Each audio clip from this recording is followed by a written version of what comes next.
న్యాయమూర్తుల ఆస్తుల వివరాలు వెల్లడికి సంబంధించి కీలక నిర్ణయం వెలువడింది. ఫుల్ కోర్టు సమావేశంలో ఆస్తుల వివరాలు వెల్లడికి న్యాయమూర్తులు ఏకగ్రీవంగా అంగీకరించారు. ప్రతి ఏడాది క్రమంగా తమ ఆస్తుల వివరాలను భారత ప్రధాన న్యాయమూర్తికి వెల్లడించడానికి న్యాయమూర్తులు అంగీకరించారు. న్యాయమూర్తుల ఆస్తుల వివరాలను సుప్రీంకోర్టు వెబ్సైట్లో అప్లోడ్ చేయాలని కూడా సిజేఐ నిర్ణయం తీసుకున్నారు.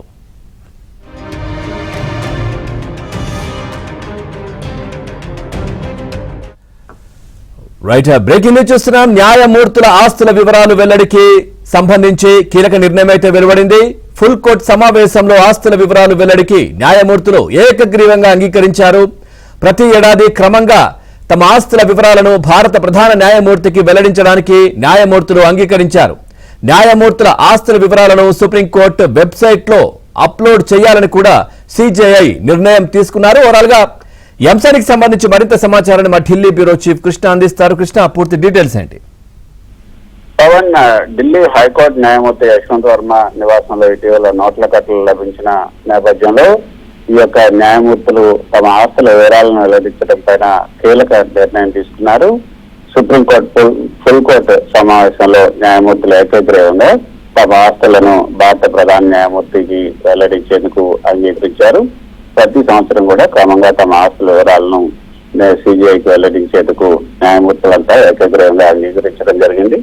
భారత ప్రధాన న్యాయమూర్తి ఈ యొక్క వివరాలన్నింటినీ కూడా సుప్రీంకోర్టు వెబ్సైట్ లో కూడా ఉంచాలని ఈ ఫుల్ కోర్టు సమావేశంలో నిర్ణయం తీసుకున్నారు. అయితే గతంలో కూడా దీనిపైన కొంత చర్చ జరిగింది. సుప్రీంకోర్టు న్యాయమూర్తుల ఆస్తుల వివరాలు వెల్లడికి సంబంధించి ఇప్పటి వరకు కూడా కొన్ని ఎటువంటి నిబంధనలు అయితే లేవు, అంటే కఠినమైనటువంటి నిబంధనలు ఏమి కూడా లేవు. 2009లో న్యాయమూర్తుల ఆస్తుల వివరాలు స్వచ్ఛందంగా వెల్లడించాలని కొంతమంది పేర్కొన్నారు. అది దానిపైన ఒత్తిడి పెరిగినప్పటికీ కూడా అది కంపల్సరీ కాదు, స్వచ్ఛందంగా ఎవరైనా వెల్లడించవచ్చు, కానీ అది ఖచ్చితంగా వెల్లడించాలన్న నియమం అయితే లేదు. న్యాయమూర్తుల ఆస్తుల ప్రకటనకు సంబంధించి చర్చలు అయితే జరిగాయి. ఆ సమయంలో కొంతమంది న్యాయమూర్తులు స్వచ్ఛందంగా తమ ఆస్తుల వివరాలను వెల్లడించడానికి ముందుకొచ్చారు, కానీ మరికొందరు మాత్రం దాన్ని వ్యక్తిగత స్వేచ్ఛగా భావించారు. ప్రస్తుతం ఇప్పుడు పూర్తి స్థాయిలో ఫుల్ కోర్టు మీటింగ్ లో ఏకగ్రీవంగా న్యాయమూర్తులంతా తమ ఆస్తులను ప్రకటించేందుకు అంగీకరించడం అన్నది ఇదే మొట్టమొదటిసారనే చెప్పొచ్చు. ఇదే ప్రధాన సందర్భం. దీనివల్ల న్యాయ వ్యవస్థ పైన ప్రజల్లో నమ్మకం పెరిగే అవకాశం ఉంది అన్నది న్యాయమూర్తులు చెప్తున్నటువంటి మాట. ఇది నిజంగా చారిత్రాత్మకమైనటువంటి నిర్ణయంగానే చెప్పొచ్చు.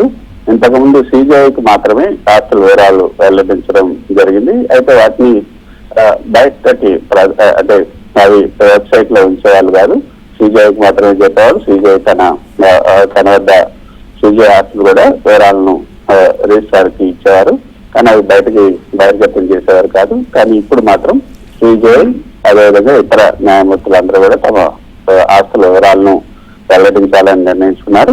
వాటి వివరాలన్నింటినీ కూడా వెబ్సైట్ లో కూడా పెట్టాలన్నది ఇది ఒక చారిత్రక నిర్ణయం తీసుకున్నారని చెప్పచ్చు. Right, thank you Krishna, thanks for the updates.